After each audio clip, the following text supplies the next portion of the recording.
नमस्ते। मेरा नाम नेहा द्विवेदी है और मैं न्याय पाना चाहती हूँ। और न्याय पाने के लिए मुझे आपके सपोर्ट की ज़रूरत है। आपके बिना सपोर्ट के मैं न्याय पाने में सक्षम नहीं हूँ। जी हाँ, ना तो मेरी इतनी ऊंची पहुँच है जहाँ से मेरे न्याय की पुकार को सुना जा सके, और ना ही इतना पैसा है कि कानूनी कार्यवाही करके मैं न्याय पा सकूँ। मेरी लड़ाई ऊंचे पद पर बैठे अधिकारियों से है, जो अपना मनचाहा आचरण कर रहे हैं, अपनी पावर का गलत इस्तेमाल कर रहे हैं।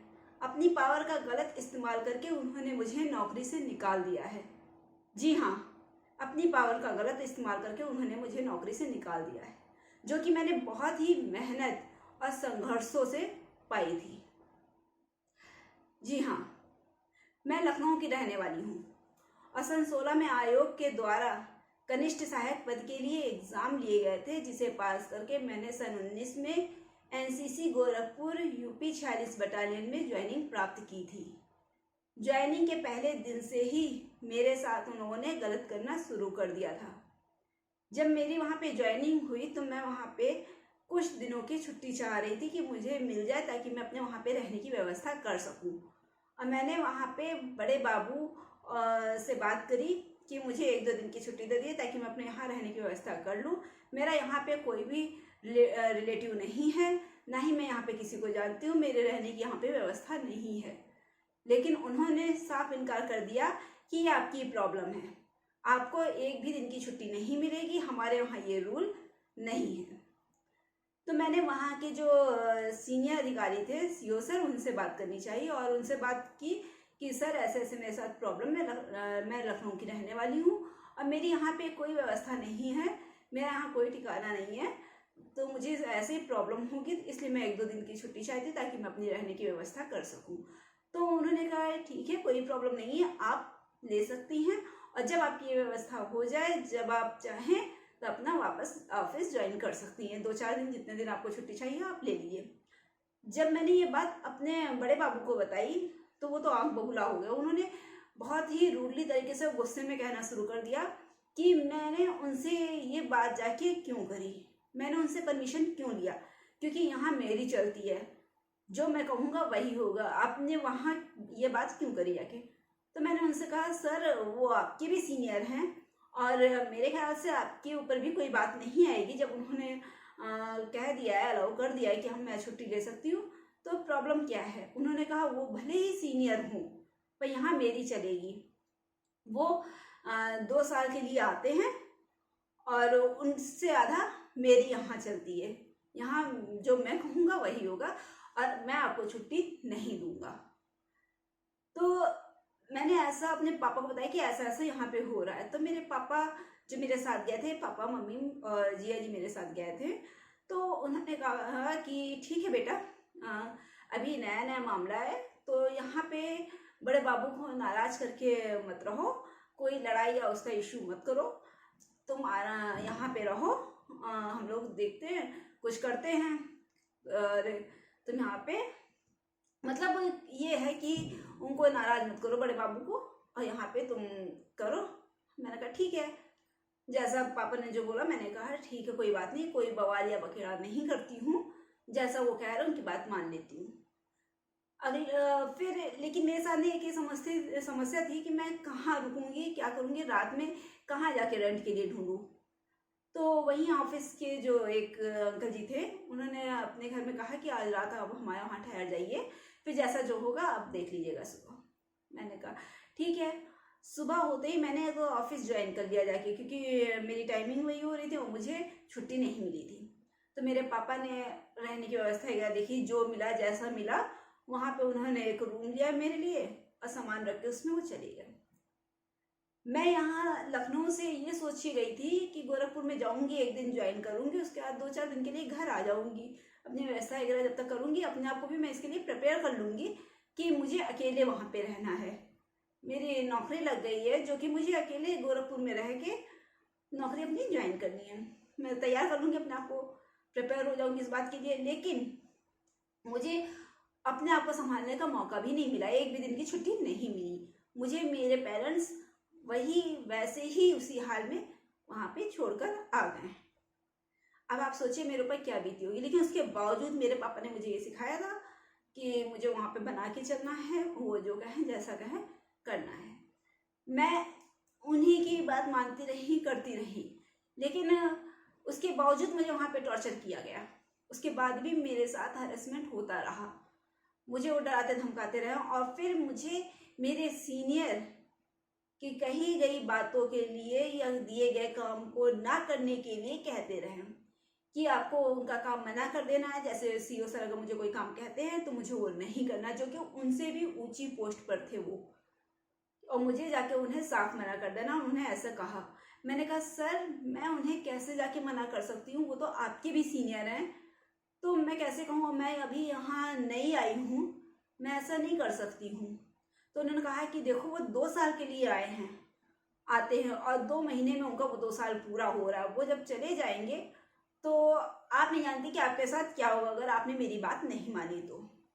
मुझे ऐसी दुविधा में उन्होंने डाल दिया, लेकिन फिर भी मेरी इतनी हिम्मत नहीं हुई कि मैं उनके अगेंस्ट जा पाऊँ। सीईओ सर के वो मुझे जो काम देते थे मुझे वो करना पड़ता था, मैं करती भी थी और मैं उस काम में खुश भी थी, क्योंकि तब मैं बड़े बाबू और उनके जो सहकर्मी लोग थे उनसे अलग रह के वो काम करना पड़ रहा था, और मैं बड़े बाबू और उनके सहकर्मियों के साथ खुश नहीं थी, क्योंकि वो दिन पर दिन मुझे टॉर्चर करते रहते थे।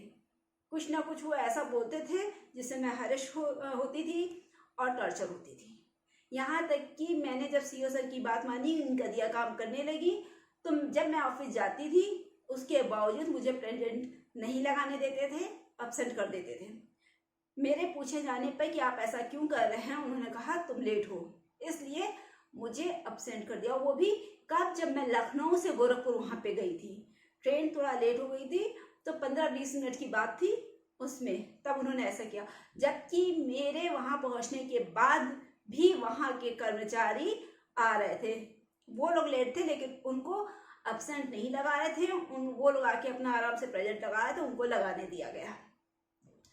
मैंने ये बात जाके अपने सीईओ सर को बताया कि ऐसा ऐसा हो रहा है हमारे साथ, तो उन्होंने कहा कि कोई बात नहीं है, 1-2 दिन की बात है, फिर आप लखनऊ जा रही हैं, आपकी ट्रेनिंग है और उसके लिए आपको लखनऊ भेजा जा रहा है। मैंने कहा चलिए ठीक है, 1-2 दिन की बात है तो मैं यहाँ पे सह लूँगी। रोज़ मुझे वहाँ पे टॉर्चर किया जाता था, पर फिर मैं यही सोच के शांत हो गई कि चलिए मेरी ट्रेनिंग है, मुझे लखनऊ जाना है, तो मैं अपने होम डिस्ट्रिक्ट पहुँच जाऊँगी, यहाँ से मैं निकल जाऊँगी। तो उसके बावजूद कुछ दिन हो गए, मुझे कोई रिस्पॉन्स नहीं मिला, कोई सूचना मेरे तक नहीं आई कि मुझे लखनऊ से बुलाया जा रहा है। तो मुझे किसी ने अंदर की ये खबर दी कि आपका लेटर वहाँ से आ रहा है, आपको बुलाया तो जा रहा है पर आपको भेजा नहीं जा रहा है, आप तक की बात नहीं आ रही, उसको दबा दिया जा रहा है। 2 लेटर ऐसे आ चुके हैं। तब मैंने अपने सीईओ सर से बात करी कि सीईओ सर से कहा कि सर मेरे वहाँ से लेटर आ तो रहे हैं पर मुझे कोई सूचना नहीं मिल रही है। तो सर ने कहा ऐसी बात नहीं है, अगर आता तो मुझे तो पता लगता। मैंने कहा सर आप तक भी वो बात नहीं पहुंच पा रही है, उसको दबा दिया जा रहा है, आप अपने स्तर पे देखिए और मालूम करिए तो शायद आपको पता लगे।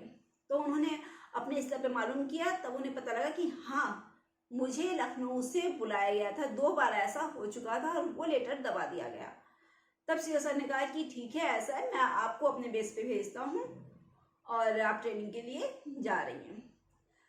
उसके बाद जब ये मेरे बड़े बाबू और उनके सहकर्मियों को जब ये पता लगा, उन्होंने मुझसे कहा तुम जा तो रही हो लखनऊ, लेकिन 2 महीने में ही वापस आ जाओगी, जब तुम्हारे सीईओ सर यहाँ से, जब उनका ट्रांसफर होगा, यहाँ से जाएंगे, वैसे ही तुम्हें वापस बुला लिया जाएगा। और फिर मैंने ये कहा कि सर जब मुझे 1 साल के लिए लखनऊ में बुलाया जा रहा है, मेरी ट्रेनिंग है, मुझे वहाँ पे 1 साल के लिए अटैच कर रहे हैं, तो आप 2 महीने में कैसे बुला लेंगे, वो भी वो हेड ऑफिस है। उन्होंने कहा कि वो हेड ऑफिस हो चाहे जो भी हो, यहाँ मेरी चलती है, मैं कह रहा हूँ आपको बुला लिया जाएगा तो आपको बुला लिया जाएगा और आप यहाँ आएंगी। जब मैं लखनऊ गई तो मैं बहुत खुश थी, बहुत ही एक उत्साहित मन से मैं वहाँ पे गई थी कि चलो मुझे ऐसे माहौल से छुटकारा मिल रहा है जहाँ पे मैं हर दिन हरेसमेंट हो रही थी, मुझे टॉर्चर किया जा रहा था, मैं ऐसे माहौल से बाहर निकल आई, मुझे ये खुशी मिली। जब मैं लखनऊ गई तब मैंने वहाँ पे देखा कि वही चीज़ें मेरे साथ लखनऊ में भी हो रही थी। मुझे वहाँ भी हरेस किया जा रहा था, वहाँ पे भी टॉर्चर किया जा रहा था। जब मेरे पहले दिन ज्वाइनिंग थी तो मुझे वहाँ एक बात खटकी भी।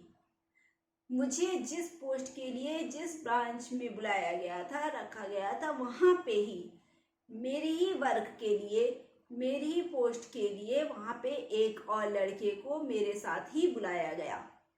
जी हाँ, जबकि और ब्रांचों में सिंगल पर्सन को ही बुलाया गया। तो मेरे साथ ऐसा क्यों था? खैर, फिर मैंने उसे इग्नोर किया।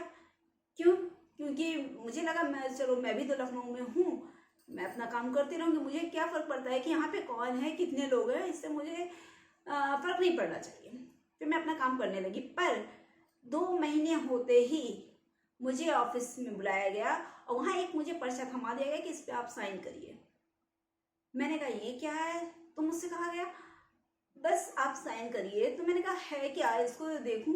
तो उन्होंने कहा कि आपको वापस भेजा जा रहा है। मैंने कहा वापस? वापस कहाँ और क्यों? उन्होंने कहा वापस आपको गोरखपुर भेजा जा रहा है।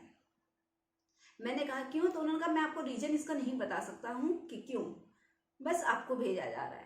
तो मैंने कहा सर मुझे 1 साल के लिए यहाँ पे अटैच किया गया था और ट्रेनिंग के लिए, ना तो अभी मेरी ट्रेनिंग पूरी हुई, ना अभी 1 साल पूरा हुआ है, जो कि मुझे वापस भेजा जा रहा है। उन्होंने कहा ऐसा है, आपकी यहाँ पे ज़रूरत नहीं है इसलिए आपको भेजा जा रहा है। ऑलरेडी इस काम के लिए 2 लोग यहाँ पे मौजूद थे, जो कि एक सिंगल पर्सन का ही एक काम है। तो मैंने कहा सर अगर ऐसी बात है तो उस पर्सन को आप भेजिए, ना कि मुझे। अगर सिंगल पर्सन का काम है तो उसे आप भेजिए। वैसे भी यहाँ पे जितने लोगों को बुलाया गया सभी लेडीज हैं, एक वही जेंट्स है। और दूसरी बात, मेरा ये होम डिस्ट्रिक्ट है, उसका होम डिस्ट्रिक्ट नहीं है।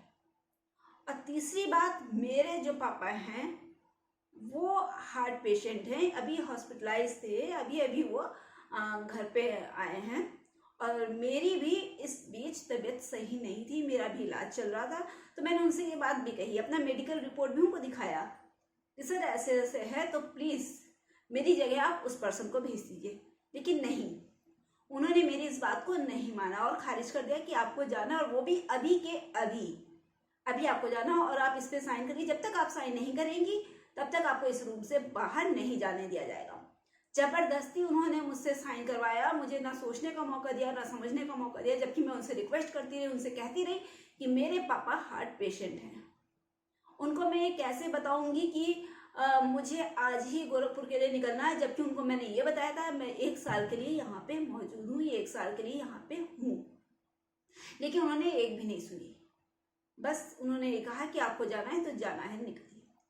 उसके बाद मैंने हर किसी से पूछना चाहा कि इसका रीज़न क्या है, लेकिन मुझे किसी ने नहीं बताया। तो मैंने सोचा चलिए एक पत्र के माध्यम से मैं इनसे पूछ लेती हूँ। और वो एक मेरा प्रार्थना पत्र भी था, मेरा प्रतिवेदन था कि मुझे कुछ दिन यहाँ पे रहने दिया जाए। और जब तक इस तरह का ये मामला चल रहा है, एक षड्यंत्र के तहत हो रहा है, जब तक ये ना सुलझ जाए मुझे यहाँ पे रहने दिया जाए। लेकिन मेरा पत्र ना तो किसी ने रिसीव किया, ना ही जरा सा भी उसे देखना चाहा, ना समझना चाहा, ना पढ़ना चाहा, किसी ने भी नहीं किया। तो मैंने सोचा जो सरकार द्वारा वुमेन पावर हेल्पलाइन बनाई गई, मैं उसका सहारा लूँ, शायद उसके द्वारा अपना पत्र मैं ऑफिस में दे सकूं और उसे पढ़कर शायद यहाँ के अधिकारी मेरी कंडीशन समझ सके, मेरी जो प्रॉब्लम है उसे समझ सके। तो जब 1090 पे मैंने कॉल की, वहाँ से एक सिपाही मेरी हेल्प के लिए आए और उन्होंने मुझसे जो था मामला सारा पूछा। मैंने उनको बताया। उन्होंने कहा ठीक है कोई प्रॉब्लम नहीं, मैं आपका जो लेटर है उसे वहाँ पे दिलवा सकता हूँ। मेरे साथ वो जब गए तो ऑफिस के गेट पर ही एंट्री करते ही वहाँ पे मेरे जो बड़े बाबू हैं वो और बाकी वहाँ के बड़े अधिकारी गेट पर ही मौजूद हो गए और उन्होंने बहुत ही रूडली तरीके से गुस्सा के चिल्ला के मुझसे वहाँ से जाने को कहा। जब मैंने कहा कि सर जो भी बात करनी है आप मेरे सामने कीजिए, तो उन्होंने कहा कि नहीं ऐसा आप यहाँ से जाइए। मुझे उन्होंने दूसरी ब्रांच में भेजने को कहा, जाने को कहा कि आप उसमें जाइए, पर मैं नहीं जा रही थी। लेकिन जो मेरे साथ सिपाही गया था उन्होंने कहा कि मैडम ऐसा आप जाइए, मैं हैंडल कर लूँगा, मैं देखता हूँ। तो उनके कहने पे मैं गई। जब उन्होंने ऐसा कहा मैंने कहा चलिए अपनी हेल्प के लिए मैंने इनको बुलाया, ये कह रहे हैं तो मैं चली आती। जब मैं वहाँ पे चली गई, कुछ देर बाद वहाँ पे जोर जोर से चिल्लाने की आवाज़ आने लगी, गालियों की आवाज़ आने लगी, जो कि मैंने भी सुनी, स्टाफ के और पूरे ऑफिस के लोगों ने वो सुना। फिर थोड़ी देर बाद मुझे कॉल आती है, जो कि उस सिपाही की कॉल थी जो मेरे साथ गए थे। उन्होंने कहा, मैडम मुझे माफ़ कर दीजिएगा, मैं आपको अपने साथ नहीं ला पाया। मुझे ऑफिस से उन लोगों ने आपको साथ लाने नहीं दिया। जी हाँ, और मैं आपकी कोई हेल्प नहीं कर सकता, क्योंकि मेरी कोई औकात है ही नहीं, मेरी कोई पावर है ही नहीं। वो आर्मी के लोग हैं, ऊंचे पद पे बैठे अधिकारी हैं, उनके सामने मैं कुछ नहीं हूँ। एक कुत्ते की तरह मुझे गाली दी गई, मुझे गरियाया गया और मुझे वहाँ से कुत्ते की तरह निकाल दिया गया और मैं कुछ नहीं कर पाया। जब मैं अपने लिए कुछ नहीं कर सकता तो मैं आपके लिए क्या कर सकता हूँ? मुझे माफ़ कर दीजिए। आप सही हैं अपनी जगह, लेकिन हम लोग की इतनी पावर नहीं होती है कि मैं आपके लिए कुछ कर सकूं, और वो अपना मन चाहा आचरण कर सकते हैं, वो चाहे जो करें, क्योंकि ऊंचे पद पर बैठे अधिकारी हैं। यहाँ मुझे इतना ज़्यादा सॉफ्ट लगा कि अभी तक तो यहाँ पे मेरा स्वाभिमान, मेरा जो मूल अधिकार था, उसी का अपमान हो रहा था, उसी को अपमानित किया जा रहा था। पर अब ये मेरी या उस सिपाही की बात नहीं थी, मेरा या उसका अपमान नहीं था। यहाँ पे सरकार का अपमान था। जी हाँ, जो गवर्नमेंट ने हेल्पलाइन बनाई है उसका अपमान था, 1090 का अपमान था। क्यों? क्योंकि वो सिपाही जो आया था वो गवर्नमेंट के थ्रू आया था, 1090 के थ्रू आया था। वो तो अपनी ड्यूटी कर रहा था, तो भी उसे कुत्ते की तरह गरिया के भगाया गया। जी हाँ, मानिए मेरी लड़ाई थी, मुझसे लड़ाई थी, तो जो भी कहना था, जो भी करना था वो मेरे साथ करते, लेकिन उन्होंने उसके साथ वो किया जो कि अपनी ड्यूटी पर आया था। यहाँ पे और भी कई लोग ऐसे हैं जिनके साथ ऐसा हो रहा है, पर वो सामने आके इसका सामना नहीं करना चाहते हैं, क्योंकि उन्हें डर है उनकी नौकरी जाने का। यहाँ पे डराया धमकाया जाता है कि अगर इसके खिलाफ आवाज़ उठाई गई तो उन्हें नौकरी से निकाल दिया जाएगा, जैसे कि मुझे निकाला गया है। कई लोग मेरा सपोर्ट करना चाहते हैं और उन्होंने मुझे अंदर की ऐसी कई बातें बताई हैं जो ये साबित कर सकती हैं कि यहाँ पे मनचाहा आचरण होता है। जी हाँ, यहाँ पर लोगों को टॉर्चर किया जाता है, लोगों के साथ हरेसमेंट होता है। इसके प्रूफ है मेरे पास और मैं वो प्रूफ दे सकती हूँ। इन लोगों ने मुझे बहुत डराया धमकाया कि मेरी नौकरी जा सकती है, मेरी नौकरी ले लेंगे अगर मैंने इसके खिलाफ आवाज़ उठाई। लेकिन मैंने अपनी नौकरी की परवाह नहीं करी, खुद की परवाह नहीं करी। क्यों? क्योंकि मैं न्याय चाहती थी, क्योंकि मैंने उस चीज़ को महसूस किया, जो लोग सुसाइड कर लेते हैं वो क्यों करते हैं, क्योंकि वो सही होते हैं, वो अपने आप को जानते हैं कि हम सही हैं, इसलिए वो उनके मन चाहे रवैये को अपना नहीं पाते हैं, उनके आगे अपने आप को झुका नहीं पाते हैं, जो अपनी पावर का गलत इस्तेमाल करते हैं। और वो खुद को जानते हैं कि हम इतने ऊंची पहुंच पर नहीं है कि हम न्याय पा सकें, अकेले वो कुछ नहीं कर सकते।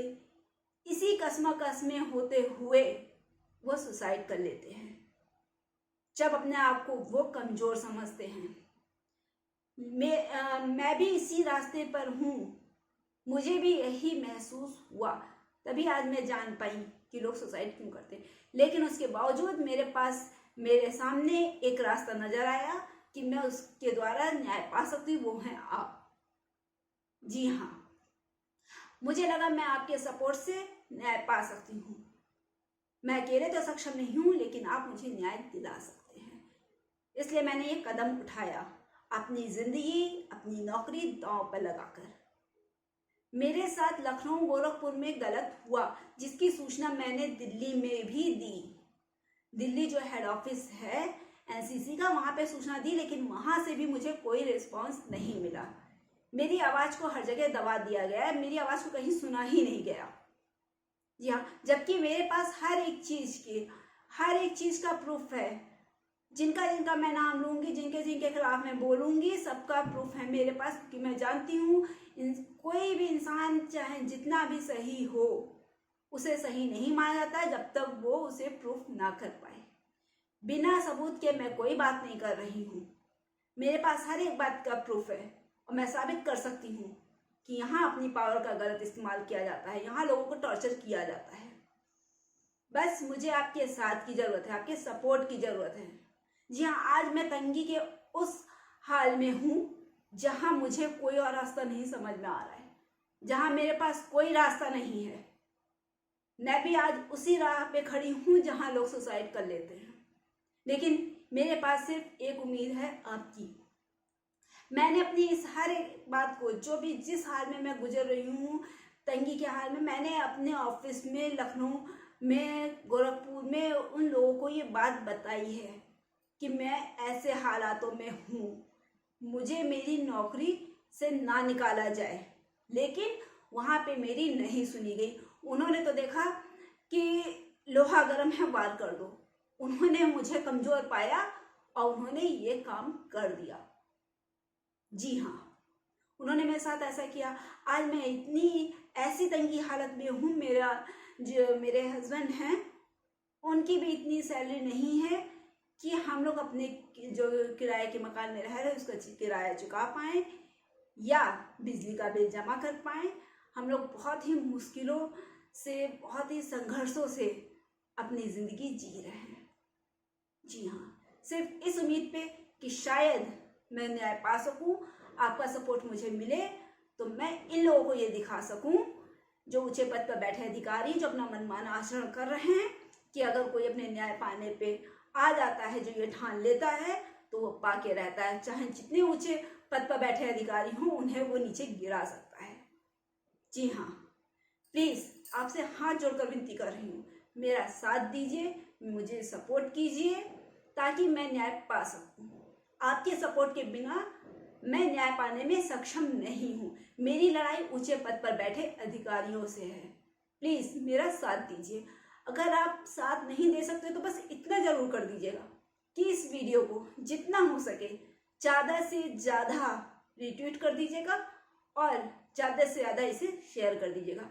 शायद आपके रिट्वीट करने से, शेयर करने से ये वीडियो किसी ऐसे इंसान के पास पहुंच जाए जो मेरी मदद कर सके, मुझे न्याय दिला सके। जी हाँ, प्लीज़ आपसे मेरी ये रिक्वेस्ट है। धन्यवाद। जय हिंद।